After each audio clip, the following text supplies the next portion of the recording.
So recently, Chris Gray for the Byline Times wrote a piece about how people were worrying too much on a about charter cities, shall we say?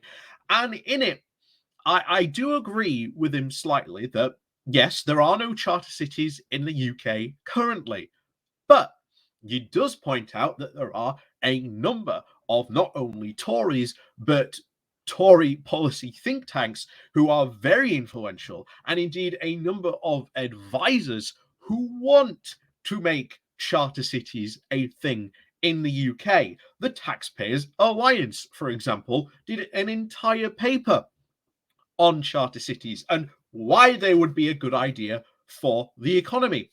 The example that they used was Hull, basically saying you could get rid of minimum wage, workers' rights, even going so as far you could get rid of human rights, which, to be honest, we should be quite concerned about.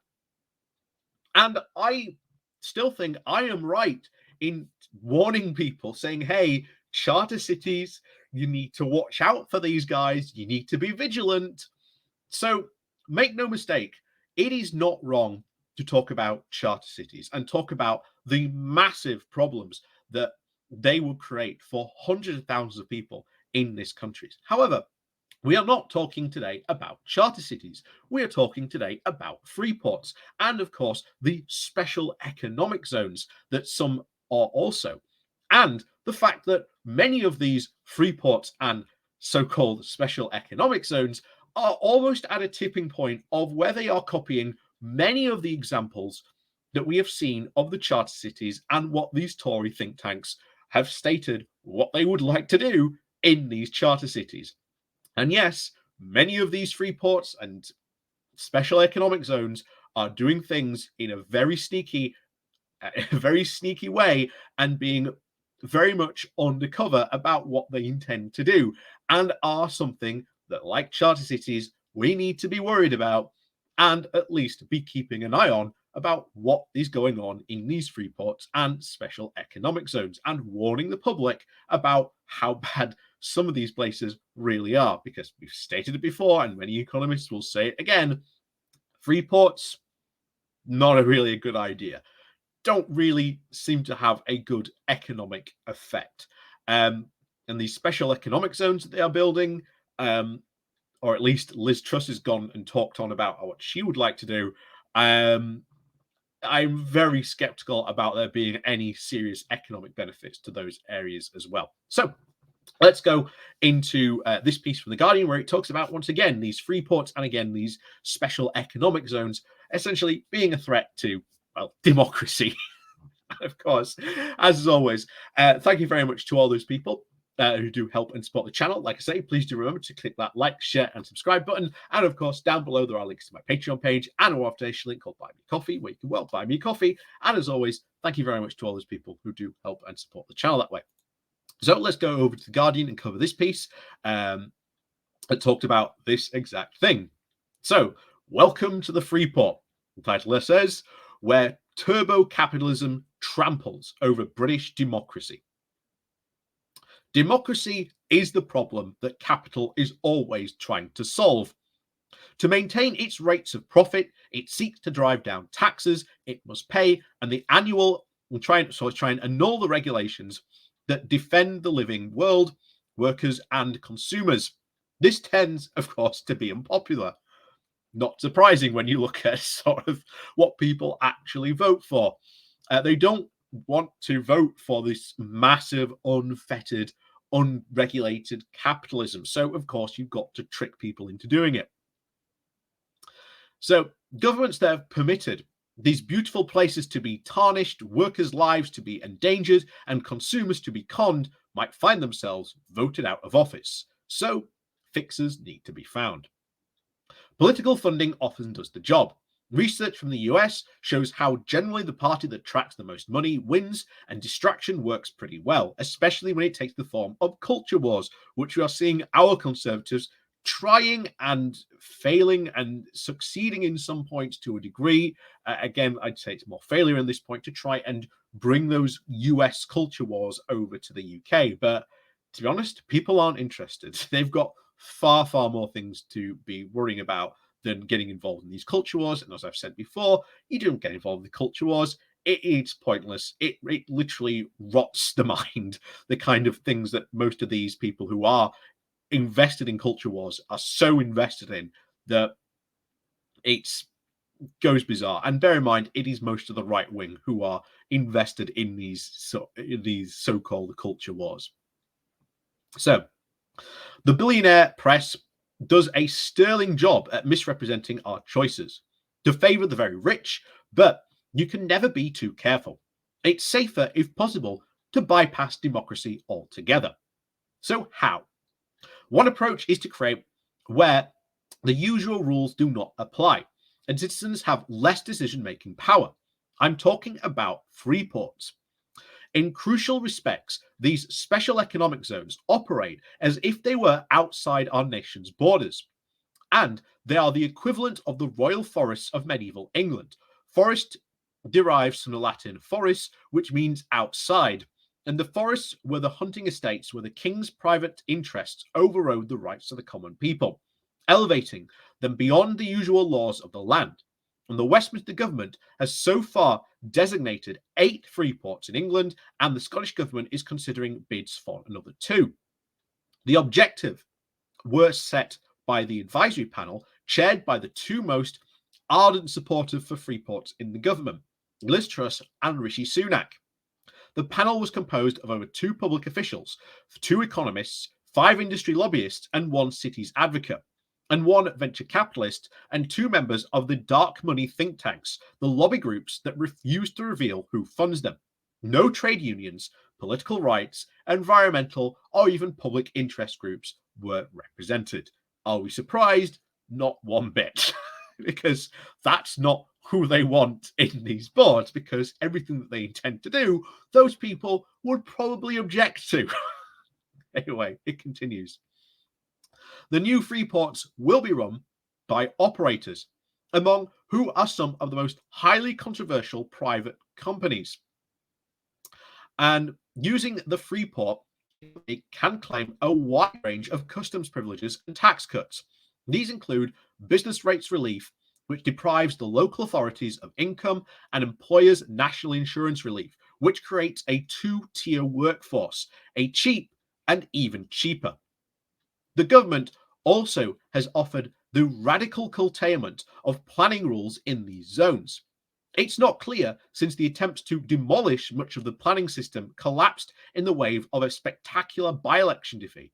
Whether this promise still holds or not, that's something we're going to have to look at. Like most of the important aspects of free ports, the policy is very opaque and inscrutable. But the original proposals, which have nowhere been near publicly amended, offer businesses permanent development rights and local development orders, allowing them to build without the usual planning requirements. Another offer is the simpler framework for environmental assessment. The similar, like streamlined and flexible, is government speak for the removal of public protections. On the Teesside environmental standards, already they have been junked to make way for the coming Freeport. A further Freeport promise is to identify the opportunities for regulatory flexibility and regulatory sandboxes. A regulatory sandbox is a place where you can test new products in a real setting without being constrained by the usual rules. The government gives the following example. A company trialing new automated vehicles, which in a free port would not require regulatory approval. This sounds like a formula for putting workers at risk. In none of the government documents that I've read on free ports is there a word about democracy. And of course, this is what I think they intend to do. I think most of the Brexiteers' plans was to follow this free market fundamentalist ideology and go, right, we're going full bore into this, But when you come up against the public, we've said time and time again, they don't want this massive deregulatory program. It would not be voted for. And if they did, they'd be very voted out very, very quickly, and these regulations put back in. So they know they've got to try and find other ways around it. And these free ports, creating these zones, not only satisfies the Tory hard right wing for their, vast interest in trying to deregulate, but it also satisfies the more moderate Tories who would then go, yeah, the UK hasn't deregulated. But then, what about this part here? Oh, it doesn't matter. That's just a free port. It's not the rest of the UK. you know, this I think is the compromise that they are trying to strike on this. So anyway, he continues. There is a further extraordinary aspect which is beginning to come to public attention. While the tax sites and custom sites in a free port cover a maximum of a few hundred hectares, the operators are allowed to set the outer boundary with a diameter of up to 45 kilometers or 28 miles, where a very strong case with a very clear economic rationale is made that the area can be even wider. There must have been even some very strong cases because some of the zones are 75 kilometers from point to point. The Plymouth and South Devon Freeports incorporates whole areas of Dartmoor and the entire South Hems region. And we showed this just a couple of days ago. And we must be very careful about what areas they're going to include and getting rid of planning regulations, because what that area, particularly down in Southampton, encompasses all of the New Forest. If you've got a company that's just got no planning regulations, can just tear up all environmental regulations, what happens there? It's obvious, and we should be worrying about that. Anyway, where was he? Yes, the Southampton Freeport includes New Forest, as we just said, and the Isle of Wight. The East Midlands zones extends from Nottingham to Leicester and Burton-on-Trent to Upper Brighton. In Suffolk and Essex elsewhere, from Sudbury to Felixstowe to Needham Market to Clacton-on-Sea is included. The Humber Freeport boundary extends from Spurnhead to Howden, Teessides from Peterlee to Smithies and to Redcar, to Dinsdale, East London from Barking to London Gateway, and Liverpool's from Birkenhead to Ertsam. What these boundaries mean is, as always, clear as mud. When I asked the government to show me the very strong cases, its spokesperson told me we didn't publish that information, then refused to elaborate. Perhaps it's because the government has told the private operators and that the information contained in their bids is, quote, commercially sensitive. This is another way in which they are protected from democracy. They are not subject to transparency and accountability required of public bodies. The Department for Levelling Up tells me it is categorically not the case that the entire area has been earmarked for development or has special planning status. But if there is one thing we have learned in recent years, it's to attend to what the written policy says, not what the government says it is. And I think I have now read every public official document on freeports in the United Kingdom, and I have found no such assurance. So again, we should be incredibly worried about the size of these freeports that have been established, as earlier in the article. These are becoming charter cities, very, very like charter cities, very, very quickly. And it wouldn't take sort of too much to tip them into that zone where, oh yes, this isn't a charter city, but if it looks like a charter city, smells like a charter city, and sounds like a charter city, is it a charter city even when you insist on calling it a free port? So anyway, he continues. On the contrary, one of them states, outside of the customs and tax sites, wider freeport levers include planning freedoms and should be targeted within the freeport outer boundary. Understandably, all this opacity is beginning to cause alarm. Some people have proposed an even more sinister agenda. The government wants to turn these places into charter city, corporate fiefdoms, in which the environmental and workplace protections are almost entirely stripped away.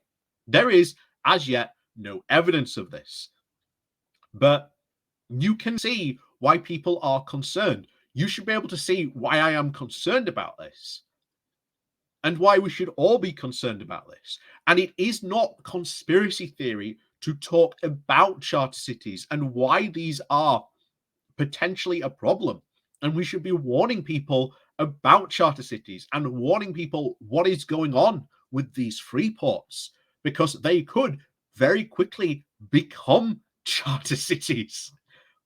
It would not be too hard to do. Once you've established the free port and those zones, well, let's just make it a charter city then. So anyway, we'll continue. But if any senior politician is biddable and extreme enough to extend these stupidities of free ports, it is Liz Truss, which is why, again, she could be so dangerous. Last month, she stated that promoting the idea of low tax, low regulations investment zones. As usual, she seemed to have very little idea what she meant by this. The line was probably fed to her by some unaccountable think tank. And it is repackaging of Freeports or something else. In any case, it will deliver nothing but harm. Freeports attract organized crime, money laundering, drug trafficking, terrorist finance, and while bringing minimal benefits to the nations that host them. But this was never about improving our lives. On the contrary, it is about subordinating our needs to those of our favorite capital. And I agree with him 100% on this. Freeports, the alarm bells should be ringing. All these ideas should be very, very, very, very much be tackled. These free ports, Labour should be attacking them.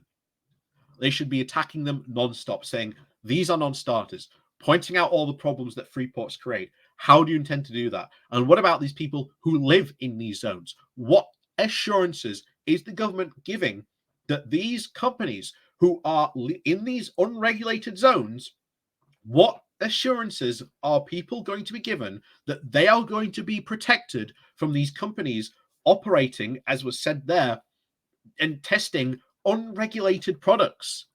And it's not just automated vehicles. What else could they be testing? These are huge problems. This is why there needs to be huge accountability. You cannot just let these people go wild. And even the Scottish government is naive about this, saying, oh, it's okay, we'll have, assurances on, green free ports. No, you have a look at them. The information is exactly the same, and these aren't being foisted upon them.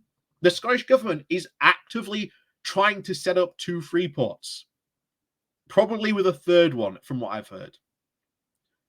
So they're doing exactly the same thing up in Scotland. So these aren't being foisted upon on Scotland as some of the Scottish nationalists are sort of claiming. No, they are actively taking a role in setting these up and actively taking these exact same rules with seemingly none of the consequences or considering what the implications of these might be. So, yeah, free ports at the moment, or special economic zones, whatever Liz Truss or Rishi Sunak sort of wants to call them, but these could very easily become charter cities. And I've already warned you about how bad charter cities really, really are. You want to know how bad they are? Go look up the charter city in Honduras and look at the disaster that happened in there and what took place there. It is very, very worrying that we have governments, or at least people in the government, that want to do this, or at least want to try and do it by stealth, saying, oh, look, we've got this wonderful area. Let's just turn it into a charter city. Because that seems to me to be the tipping point. We are like there on this tipping point between the difference between, a free port and a charter city. And it's worrying the fact that we are there. It is very, very worrying. You know, and yet we've got people like Chris Gray saying, oh no, it's conspiracy to talk about charter cities.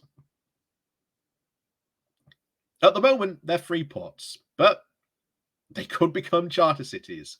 And at the moment, a lot of the stuff that these free ports are doing and all this government documentation seem to be borrowing a lot from charter cities.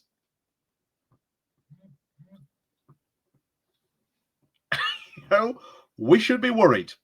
And we should be ringing the alarm bells, not just only about charter cities, but about how bad free ports are and how bad special economic zones are as well. So anyway, I've rambled on enough today about this topic, but to be honest, I could talk all day about this. But as always, thank you very much for watching. Please do remember to press that like, share, and subscribe button. And of course, down below, there are links to my Patreon page and the one-off donation link called Buy Me Coffee, where you can buy me coffee, or there's the YouTube thank you button as well you can use as well. And of course, there is the Pony Club as well, where if you join that, you get badges, emojis, and of course, we do a weekly video for you all that only members have access to. Same for Patreon as well. So, as always, thank you very much for watching, and we'll see you all next time.